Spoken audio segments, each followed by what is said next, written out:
नदिया के तीरवा मैया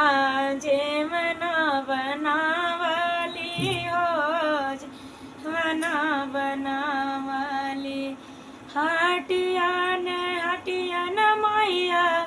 सारवड़ लगावली हो हटिया न मैया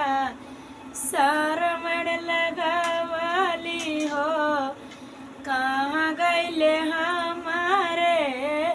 गणपति बलकवा कहिले हमारे हो गणपति बलकवा लंका डहाना कैले ओही हनुमान हो लंका डहाना कैले ओही हनुमान हो नदिया के तीरवा मैया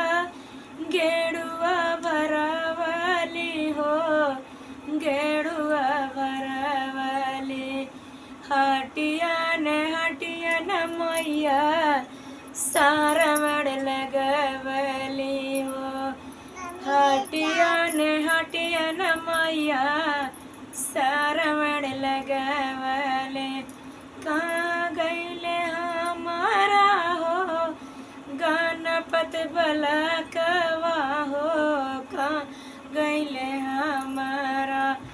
गणपति बलकवा हो लंका डहाना कैले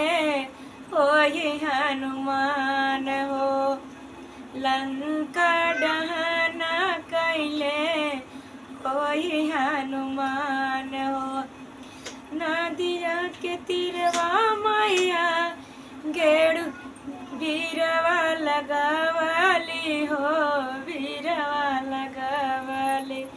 हटिया न मैया सारवड़ लगावली हो हटिया न मैया सारवड़ लगावली कहाँ गईले हमारा हो गणपति बलकवा लंका डहाना कैले ओही हनुमान हो लंका डहाना कैले ओही हनुमान हो नदिया के तीरवा मैया जेवना बनावली